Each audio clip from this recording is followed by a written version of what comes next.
कई दिनों तक समुद्र की खतरनाक लहरों में भटकने के बाद आखिरकार वो रहस्यमयी संदूक एक मछुआरे के जाल में फंस गया। मछुआरे को लगा कि शायद इसके अंदर कोई बेशकीमती खजाना होगा, लेकिन जैसे ही उसने संदूक खोला उसके होश उड़ गए। अंदर सोना चांदी नहीं था, बल्कि एक मृत रानी पड़ी थी और उसके पास एक मासूम बच्चा लगातार रो रहा था। लेकिन उस बच्चे को देखकर मछुआरा बिल्कुल नहीं जानता था कि ये कोई साधारण बच्चा नहीं है। उसकी नसों में देवताओं का खून बह रहा था, जिसकी वजह से उसके अंदर आम इंसानों से कहीं ज्यादा ताकत और जिंदगी थी। मछुआरे और उसकी पत्नी की कोई संतान नहीं थी, इसलिए उन्होंने उस बच्चे को भगवान का आशीर्वाद समझकर अपने बेटे की तरह पालने का फैसला किया। लेकिन उन्हें जरा भी अंदाजा नहीं था कि जिस बच्चे को वे एक मासूम तोहफा समझकर अपने घर ले जा रहे हैं, वही बच्चा आगे चलकर देवताओं के सामने खड़ा होगा और पूरी दुनिया की किस्मत बदल देगा। लेकिन यहाँ सबसे बड़ा सवाल उठता है, आखिर वो संदूक समुद्र के बीचों बीच आया कैसे? रानी और उसका बच्चा उस संदूक के अंदर कैद क्यों थे और आखिर किसने उन्हें समुद्र में फेंका था? इन सवालों का जवाब जानने के लिए अब हमें कहानी को थोड़ा पीछे ले जाना होगा,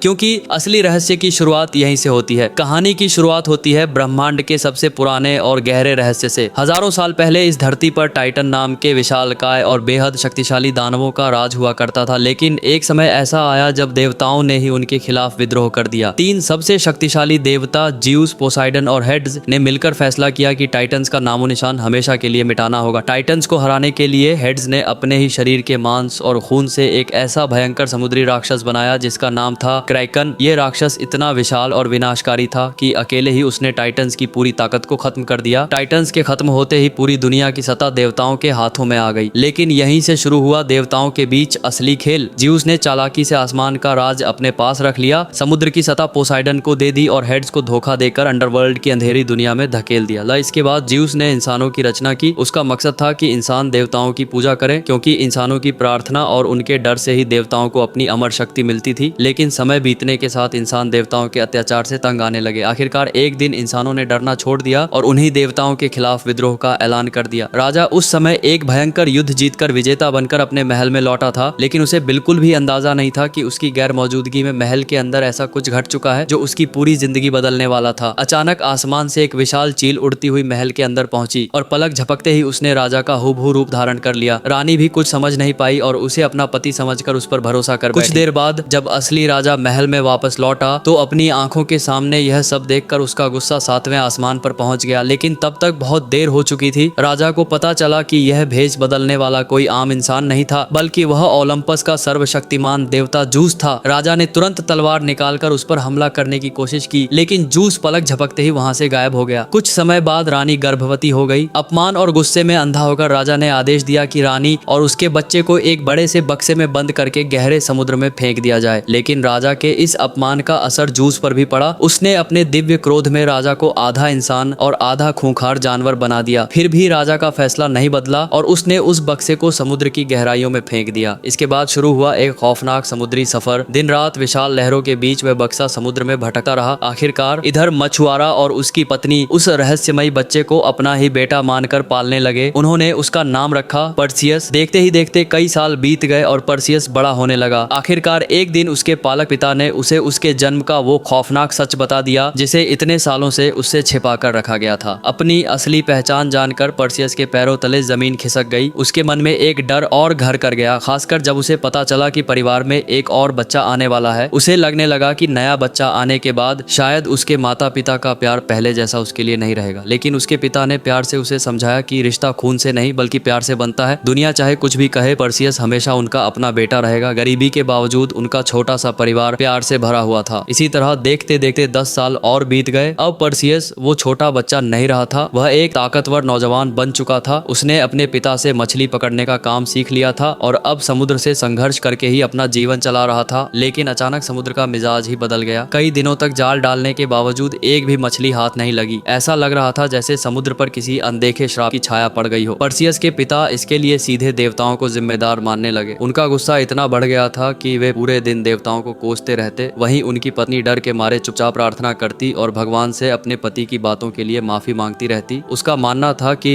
जब जिंदगी देवताओं ने दी है तो उनके खिलाफ जाना अपने विनाश को बुलावा देने जैसा है। लेकिन पेट पालने की मजबूरी में आखिरकार उन्हें उन्हीं देवताओं के सामने सिर झुकाना पड़ा। मछली मिलने की उम्मीद में पर्सियस और उसका पिता विशाल जूस की मूर्ति के सामने खड़े होकर प्रार्थना करने लगे। लेकिन उन्हें बिल्कुल भी अंदाजा नहीं था कि इसी प्रार्थना के बाद एक ऐसी भयानक घटना होने वाली है जो पर्सियस की शांत जिंदगी को हमेशा के लिए तहस नहस कर देगी और उसे देवताओं के खिलाफ एक खतरनाक सफर पर धकेल देगी। लेकिन अगले ही पल हालात ने ऐसा मोड़ लिया जिसकी किसी ने कल्पना भी नहीं की थी। पर्सियस की आंखों के सामने कुछ सैनिक अचानक जूस की विशाल मूर्ति पर हमला करने लगे।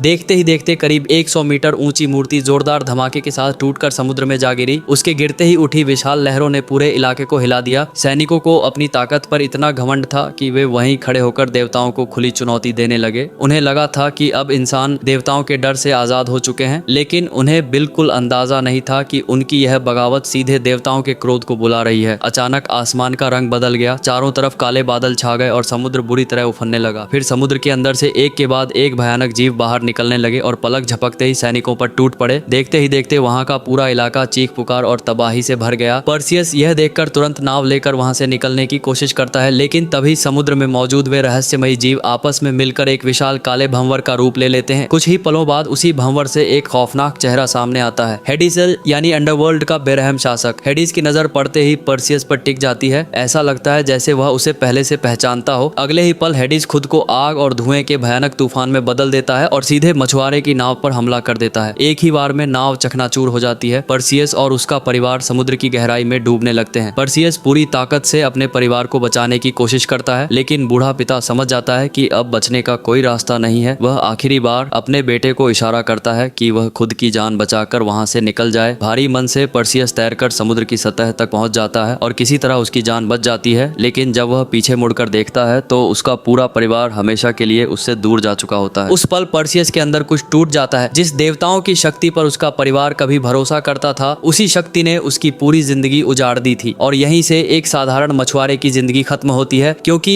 अब पर्सियस के दिल में सिर्फ एक चीज बची थी, देवताओं के खिलाफ भयंकर बदला। उधर इंसानों की इस बगावत ने देवताओं के बीच भी खलबली मचा दी थी। हेडिस ने मौके का पूरा फायदा उठाया और ज्यूस के सामने इंसानों की इस हरकत को बढ़ा चढ़ाकर पेश किया। उसने कहा कि अगर इंसानों को इसी तरह खुली छूट मिलती रही तो जल्द ही वे देवताओं से भी टकराने लगेंगे। इसके बाद हेडिस ने एक ऐसा खतरनाक प्रस्ताव रखा जिससे पूरी इंसानी दुनिया कांप उठने वाली थी। उसका कहना था कि इंसानों को दोबारा डर का मतलब समझाने के लिए क्रैकन को आजाद कर देना चाहिए। उसके मुताबिक जाए जब इंसानों के सामने मौत खुद खड़ी होगी तभी वे दोबारा देवताओं के सामने घुटने टेकेंगे। लेकिन हेडिस का असली मकसद कुछ और था। वह सिर्फ इंसानों को सजा देना नहीं चाहता था, बल्कि ज्यूस की ताकत और प्रभाव को भी कमजोर करना चाहता था। उसे डर था कि अगर इंसान खुद मजबूत होने लगे तो ज्यूस को हटाने की उसकी पुरानी साजिश कभी कामयाब नहीं होगी। अपोलो को हेडिस की चाल समझ आ गई थी। वह ज्यूस को सावधान करना चाहता था, लेकिन ज्यूस भी इंसानों की बगावत से नाराज था। फिर भी वह खुद सीधे सामने नहीं आना चाहता था, इसलिए उसने हेडिस की योजना को मंजूरी दे दी। ज्यूस को लगा कि इससे एक साथ कई फायदे होंगे। इंसानों को सबक मिल जाएगा, देवताओं का डर वापस कायम हो जाएगा और वह खुद इस पूरे खेल से दूर रहकर अपनी छवि भी बचा लेगा। इधर पर्सियस को समुद्र में गश्त कर रहे सैनिकों ने जिंदा बचा लिया। उस भयानक तबाही से बचने वाला वह लगभग अकेला इंसान था। सैनिक उसे लेकर आर्गोस शहर पहुंचे, जहां देवताओं के खिलाफ विद्रोह अपने चरम पर था। लेकिन महल में पहुंचते ही पर्सियस ने जो देखा उससे उसे यकीन हो गया कि यहाँ के लोगों को आने वाले खतरे का जरा भी अंदाजा नहीं है। राजा अपनी जीत का जश्न मना रहा था। चारों तरफ संगीत, शराब और खुशी का माहौल था। सैनिकों ने देवताओं की मूर्ति गिराकर मानो देवताओं के शासन को चुनौती दे दी थी। नया राजा सोने का प्याला उठाकर ऐलान करता है कि अब इंसान देवताओं के गुलाम नहीं है और एक नए युग की शुरुआत हो चुकी है। लेकिन इसी जश्न के बीच राजकुमारी का चेहरा पूरी तरह उदास था। वह पर्सियस के पास पहुंची, उसे शराब का प्याला दिया और उसके परिवार की मौत पर दुख जताया। राजकुमारी जानती थी कि इंसानों ने भले ही देवताओं को चुनौती दे दी हो, लेकिन देवताओं की ताकत के सामने खड़ा होना कोई खेल नहीं था। उसने सभी से शांति का रास्ता अपनाने की गुहार लगाई, लेकिन नशे और घमंड में डूबे राजा को अपनी जीत इतनी बड़ी लग रही थी कि उसे आने वाले तूफान की कोई परवाह ही नहीं थी। और दूसरी तरफ ओलंपस में क्रैकन को आजाद करने का फैसला हो चुका था। अब सवाल सिर्फ इतना था कि जब वह समुद्री दानव आर्गोस पर टूटेगा तब इंसानों के पास बचने का आखिर कितना वक्त होगा। रानी का गुस्सा अब सारी हदें पार कर चुका था। उसने खुलेआम देवताओं को चुनौती दे दी और यहाँ तक कह दिया कि असली भगवान इंसान खुद है। राजा उसे रोकने की कोशिश करता, उससे पहले ही महल का माहौल अचानक बदल गया। चारों तरफ काला धुआं फैलने लगा, आसमान में बिजली कड़कने लगी और देखते ही देखते सैनिक उस रहस्यमयी शक्ति की चपेट में आने लगे। लेकिन एक हैरान करने वाली बात हुई, इस जादू का पर्सियस पर कोई असर नहीं हुआ। तभी उसके सामने वही शख्स आया जिसने उसके परिवार को समुद्र में मौत के मुंह में धकेला था, हेडिस। पर्सियस गुस्से में उस पर हमला करने दौड़ा, लेकिन हेडिस की ताकत के सामने वह कुछ भी नहीं कर पाया। हेडिस ने उसे नजरअंदाज किया और महल के बीचों बीच पहुंचकर सभी सभी इंसानों को चेतावनी दी कि देवताओं को चुनौती देने की कीमत बहुत भारी होगी। कुछ ही पल पहले जो रानी देवताओं को गालियां दे रही थी, अब हेडिस के सामने उसका सारा घमंड गायब हो चुका था। हेडिस ने अपनी शक्ति दिखाई और राजा रानी दोनों उसके सामने झुकने को मजबूर हो गए। पर्सियस फिर से हमला करने वाला था, लेकिन तभी एक रहस्यमयी महिला ने उसे रोक दिया। उसने समझाया कि अभी हेडिस से भिड़ना मतलब अपनी मौत को बुलाना है। इसके बाद हेडिस ने रानी को अपनी जादुई शक्ति से बूढ़ी और डरावनी अवस्था में बदल दिया। राजकुमारी ने अपनी माँ को बचाने की कोशिश की, लेकिन एक अदृश्य शक्ति ने उसे भी पीछे धकेल दिया। को बलिदान नहीं किया तो क्रैकन पूरा आर्गोस शहर तबाह कर देगा। लेकिन असली साजिश इससे भी ज्यादा खतरनाक थी। हेडिस जानबूझकर हर चीज का दोष ज्यूस पर डाल रहा था। उसका मकसद था कि इंसानों के दिल से ज्यूस का विश्वास खत्म हो जाए। अगर इंसानों ने प्रार्थना करना बंद कर दिया तो देवताओं की शक्ति कमजोर पड़ने लगेगी, और उसी कमजोरी का फायदा उठाकर हेडिस खुद ओलंपस पर कब्जा करना चाहता था। जाते जाते उसने पर्सियस की सबसे बड़ी सच्चाई भी सबके सामने खोल दी। वह कोई साधारण इंसान नहीं था। उसके शरीर में खुद ज्यूस का खून बह रहा था, लेकिन हेडिस ने यह सच पर्सियस की मदद के लिए नहीं बताया था। वह चाहता था कि इंसान उसे भी देवताओं का हिस्सा समझकर मार डालें, और उसकी चाल काम कर गई। पर्सियस को तुरंत गिरफ्तार करके जेल में डाल दिया गया। वहां उससे उसकी असली पहचान जानने के लिए सख्ती से पूछताछ की गई। तभी राजा वहां पहुंचा और उसे रोक दिया, लेकिन राजा के मन में पर्सियस के लिए अचानक कोई प्यार नहीं जागा था। उसकी चिंता सिर्फ अपनी बेटी को बचाने की थी। वह समझ चुका था कि अगर कोई क्रैकन का सामना कर सकता है तो शायद वह सिर्फ वही इंसान है जिसके शरीर में देवताओं का खून बह रहा है। यानी अब पर्सियस के सामने एक ऐसा मिशन था जिसमें उसे सिर्फ क्रैकन से नहीं बल्कि खुद देवताओं की चाल से भी लड़ना था। पर्सियस ने साफ कह दिया कि वह कोई देवता नहीं बल्कि सिर्फ एक साधारण मछुआरा है। उसके परिवार को भी देवताओं ने ही उससे छीन लिया था। वह गुस्से में कहता है, अगर उसके अंदर सच में कोई दिव्य शक्ति होती तो क्या वह अपने परिवार को यूं मरने देता। पर्सियस की बात सुनकर राजा की आखिरी उम्मीद भी टूट गई और उसने उसे वापस जेल में डाल दिया। लेकिन उसी रात जेल के अंधेरे में वह रहस्यमयी महिला फिर पर्सियस के सामने आ गई। आयो कोई साधारण इंसान नहीं थी। कभी वह एक पुजारिन थी, लेकिन एक देवता के प्रेम को ठुकराने की सजा में उसे अमर होने का श्राप मिला था। सुनने में अमरता वरदान लगती है, लेकिन आयो के लिए यह सदियों की सजा थी। वह अपने आसपास के लोगों को बूढ़ा होकर मरते देखती रही, जबकि खुद कभी बूढ़ी नहीं हुई। लेकिन इतने लंबे इंतजार के पीछे उसका एक मकसद था। वो उस डेमीगॉड का इंतजार कर रही थी जो एक दिन इंसानों को देवताओं के अत्याचार से आजाद करेगा। और सबसे बड़ा रहस्य यह था कि बचपन में आयो ने ही पर्सियस की जान बचाई थी। अब उसने पर्सियस को उसकी असली पहचान बताई और समझाया कि उसका जन्म किसी संयोग का हिस्सा नहीं था। उसके सामने अब एक ऐसा मिशन था जिससे पूरा इंसानी संसार बच सकता था। लेकिन पर्सियस को इन सब बातों पर भरोसा नहीं था। उसके लिए अभी भी सबसे जरूरी था अपने परिवार की मौत का बदला लेना और हेडिस को खत्म करना। आयो ने उसे समझाया कि हेडिस तक पहुंचने का रास्ता सीधे नहीं जाता। पहले उसे क्रैकन को हराना होगा, क्योंकि